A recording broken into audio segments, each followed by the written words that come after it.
Bienvenue dans la matinale de Médien TV. C'est l'heure de recevoir l'invité. Et aujourd'hui, j'ai le plaisir d'accueillir le docteur Fatema Zahra Sarghini, médecin addictologue au centre d'addictologie de Tanger. Bonjour. Bonjour. Alors vous êtes bienvenue sur le plateau de la matinale. Alors vous êtes là pour parler de la journée mondiale sans tabac.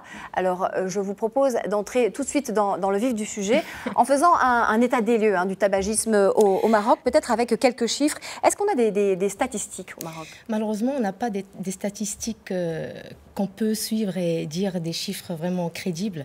Le problème, c'est qu'on manque d'enquêtes, on manque d'études.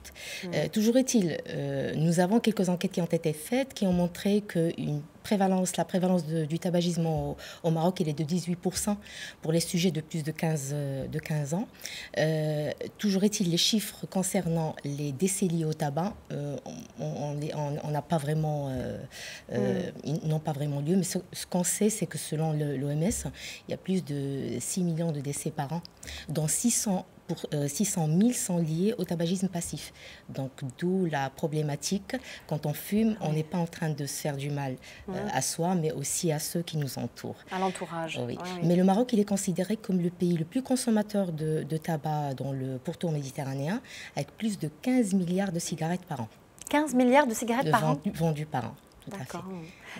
Alors un mot à présent peut-être sur la composition justement de cette cigarette pour avoir conscience de ses méfaits. Alors cette cigarette, elle comprend d'abord le tabac. Le tabac qui est une plante originaire de l'Amérique centrale, qui a été bien sûr découverte et elle a envahi le monde à partir du XVe siècle, après la découverte des Amériques. Elle a aussi des bienfaits, bien sûr, comme toute plante, elle a des bienfaits. Elle contient ce qu'on appelle la nicotine, qui est une substance psychoactive et qui a un effet stimulant de concentration. Elle baisse aussi le stress, elle coupe l'appétit. Donc ça, c'est des effets. C'est une substance psychoactive comme toutes les drogues, quoi. On connaît tous les risques sanitaires liés au tabagisme. Pouvez-vous nous expliquer les complications organiques qui sont liées cette fois-ci au tabagisme? Justement, les complications organiques qui sont liées d'abord, je dois continuer dans le volet de la composition, puisque comme c'est constitué de tabac, malheureusement, la cigarette, elle ne contient pas que du tabac. Bien sûr, les fabricants, ils ajoutent des additifs.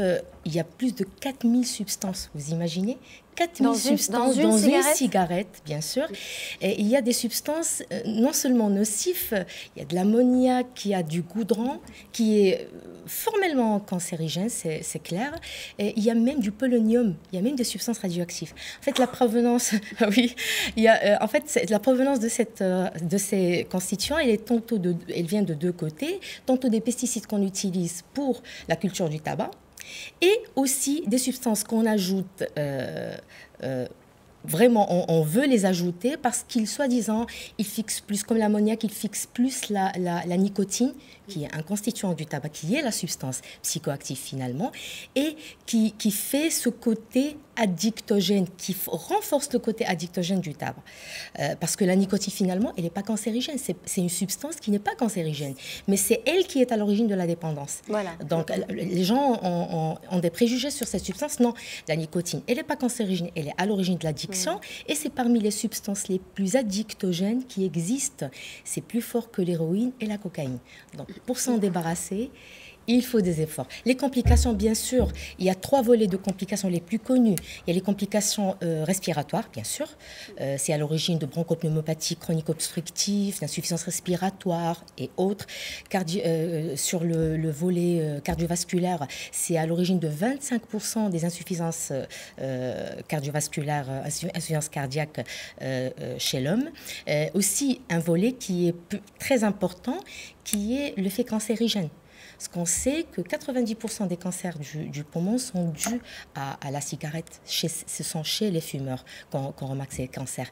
Et non seulement ces cancers-là, mais tous les cancers du corps. Toute personne est en train de fumer, elle augmente ses risques de développer un cancer, quel que soit ce cancer-là. Cancer du larynx aussi. Tout, absolument tout. ORL, donc ceux qui sont locaux, c'est-à-dire pulmonaire ORL, mais aussi intestinal, tout. tout, absolument tout. Avec d'autres complications, bien sûr, qui sont liées à d'autres organes, par exemple, je sais pas moi, gastrique, hématologique aussi, ça augmente le risque des thromboses. Une personne qui est fumeuse, elle risque de développer des thromboses beaucoup plus qu'une personne qui ne l'est pas. Les cordes vocales aussi, je pense. Pardon? Les cordes vocales. Bien sûr, un cancer du larynx, absolument tout. Elle perd aussi la voix. On remarque que les personnes qui sont fumeuses... ça impacte, voilà, la voix. La teneur, oui, voilà. de la voix. On ne va pas tous chanter pour pouvoir arrêter de fumer. Donc, mais en fait, le fait d'arrêter, il diminue, mais vraiment d'une manière incroyable, tous ces risques-là. Certes, l'effet cancérigène, il est plus un effet cumulatif. Parce que les personnes qui sont en train de fumer, plus elles fument longtemps, plus il y a un risque qu'elles développent des cancers. Mais la fonction respiratoire, elle s'améliore en même pas 2 mois. Vous avez une fonction respiratoire qui est identique, bien sûr, si on associe aussi au sport, bien sûr, et à l'activité physique. Donc, alors, c'est des risques quand même organiques qui sont d'une très grande gravité. On parle de cancer, on parle de choses quand même très, très sérieuses. Avec tout à l'heure, votre petit développement là, sur la composition avec des substances nucléaires, radioactives, des pesticides, peut-être que ça donnera envie à certains téléspectateurs d'arrêter de fumer. Hein. Oui. Alors, est-ce que vous pouvez nous donner quelques pistes, quelques alternatives, peut-être commencer avec les substituts? Justement, c'est parmi aussi les produits qu'on arrive à traiter moléculairement parlant, parce qu'il y a des substituts à la nicotine.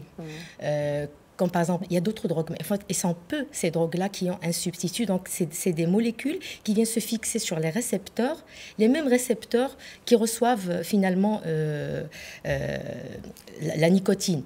Et donc, c'est des substituts nicotiniques qui sont sous forme de patch dermique ou bien des gommes même à mâcher. Malheureusement, on ne les a pas au Maroc. On a aussi des comprimés. Et voilà. Et ça, c'est des substances qui vont, plutôt des médicaments ou des substituts qui vont aider la personne à supporter le syndrome de sevrage. Toujours est-il... On va bientôt terminer, il ne reste plus trop de temps. Voilà. Pour ceux qui voudront arrêter de fumer, voilà, peut-être contacter le docteur Sadrini, donc, qui, je rappelle, est addictologue dans le centre d'addictologie de Tanger. Merci, docteur. Merci à vous, merci de m'avoir reçu. Merci Zineb. Et merci à Awa. Merci à vous.